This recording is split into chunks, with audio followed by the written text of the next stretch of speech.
With a former WWE star seemingly retiring and more, this is Wrestling Rambles. My name is John, and you're watching the Wrestling Report. Before we move on, make sure you subscribe to Wrestling Rambles with notifications on, and don't forget to like the video.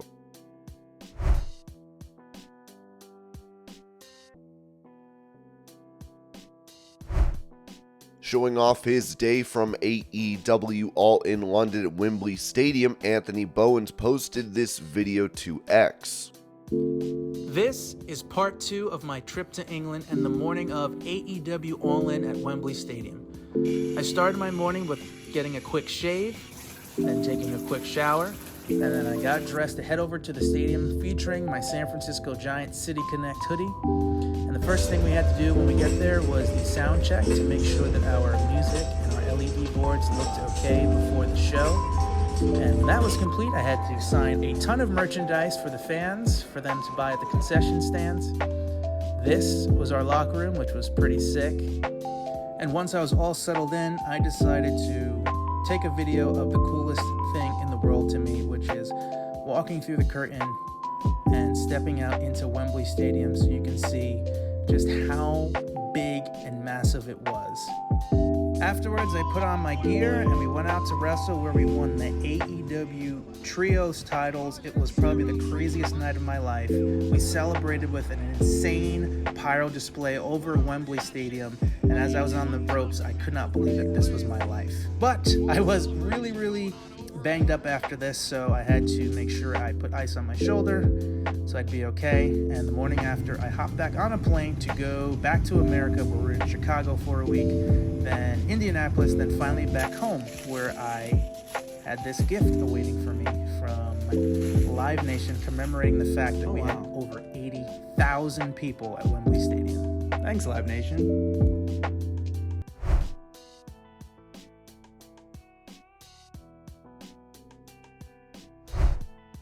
With it reported by House of Wrestling that NWA talent are becoming frustrated with the way that Billy Corgan is running the promotion, EC3 has provided a response to this, noting, "This has never been communicated to me via talent or otherwise, and I communicate with all. A truly professional wrestler should be prepared for anything at any time. They should be able to perform based on whatever opportunity is provided. Plans in advance often change. There isn't one wrestling company that this isn't the case for. While sometimes knowing in advance can be beneficial, perhaps in envisioning long-form character arc and story told, a lot of the best moments and actions come when capable talent are put on the spot and trust their skills and intuition in the moments. The day of the show provides ample time if a talent requires to verbatim script a promo or put together a match. Neither should take long, especially if and when a talent is confident in character, work, and ability. Personally, I prefer to have a direction than allow the open canvas to create how I achieve that direction. I know who I am and where I want to go. I think others should trust themselves to do the same. It's how good stories are told. Tonight on NWA Power, I have a promo segment that I was informed of day of the show. I was given the destination that is taking us. I conversed with the talent involved on their goals and mission and in business for the segment. Then I had 5 hours till it was filmed. I was pleased with how it turned out. By being present in the moment, you were always prepared for anything. Continued in a moment, have to do something. 2. Infrastructure is great and required on all facets of a growing business. Infrastructure is more imperative on a business end than a creative end.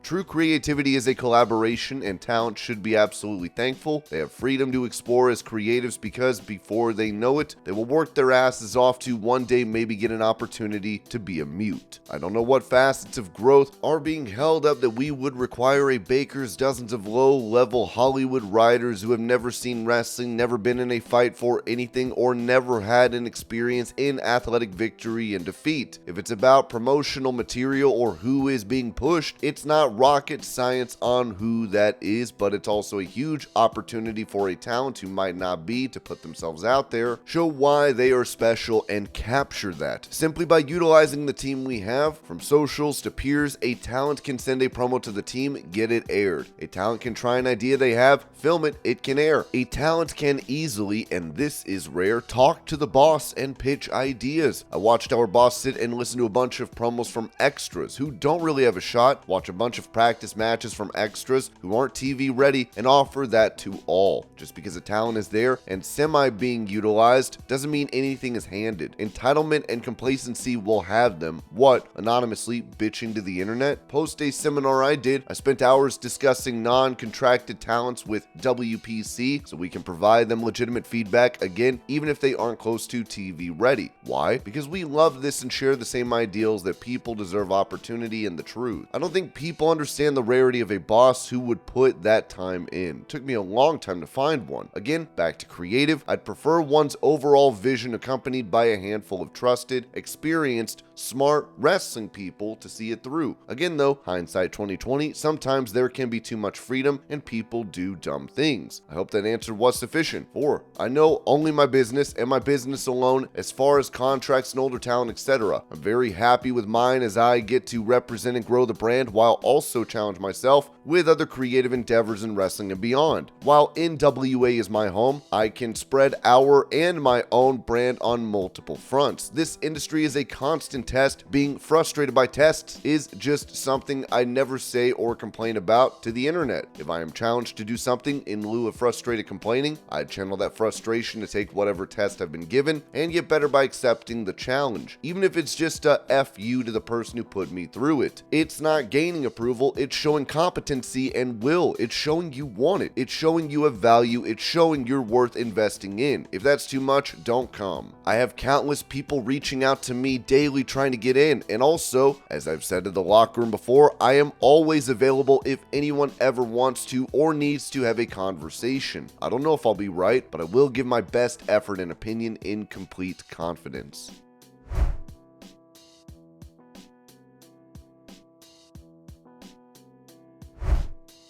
As a fan wanted a photo with Jimmy Uso, the star would turn this person down. Here's the video. Can I take one picture? Nope. Please. Bro, you got the wrong shirt on.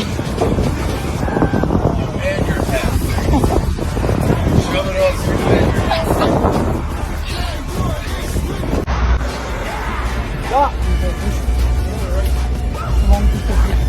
Hell no, dude. Wrong hat, wrong shirt on, dude. Please. Hell no, dude. Please. Hell no. Please. Hell no. Wrong hat, wrong shirt on. Please. Come on, man. Hell no, dude. This is a bloodline hat. This is a bloodline shirt. This general's gone.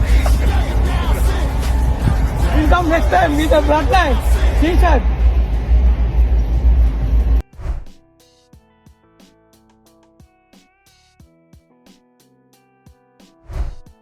Explaining why he feels that AEW is not profitable currently, Brandon Thurston of WrestleNomics told SE Scoops, I think AEW president Tony Khan is incredibly committed to Warner Brothers Discovery. He's insanely loyal. I asked him recently if Fox was now a possibility for AEW with SmackDown leaving. He would only talk about Warner Discovery and how he loves being partners there. I'm confident they aren't profitable now. They need to make $200 million a year in media rights to get to profitability. They'll get some increase. They could get triple what they're getting now. It's not unreasonable, but he's going to continue to run the company and do what he's doing whether it's profitable or not. If I'm Warner Discovery, I'm waiting to see where the NBA rights are going to land. Maybe that influences how I schedule AEW. As for why they aren't streaming already, it doesn't make sense to me. At least have next day rights on Max. Maybe they're waiting until Collision can deliver ratings. Maybe it will turn into Rampage where it falls off in interest after a while. They go against a lot of sports competition the rest of the year. What can they deliver when they aren't up against college football or the NFL or the NBA? And there's the NBA deal, which is a hang-up as well. NBA exclusive negotiating doesn't start until the season is over with. That could be June or July, so they have to wait until these deals expire.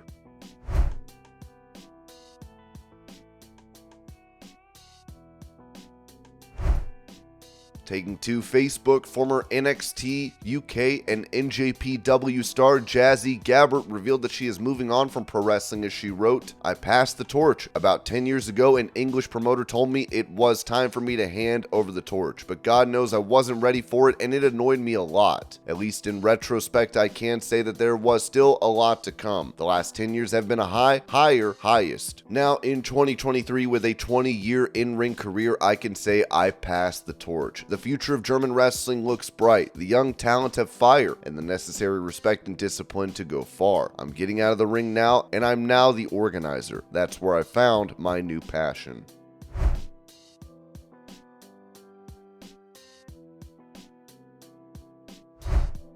Revealing how those in WWE felt about CM Punk during his time with the company, Senior VP of WWE Live Events Road Dogg said on his Oh You Didn't Know podcast, "Everybody loves CM Punk. I never got it, never understood it. Cuts a decent promo, good in today's world, never got the rest of it. Let's lay it on. If we're getting heat, let's get it." And this was your pro wrestling news update. I hope you're all having a great day. Thank you so much for watching, and I will see y'all later.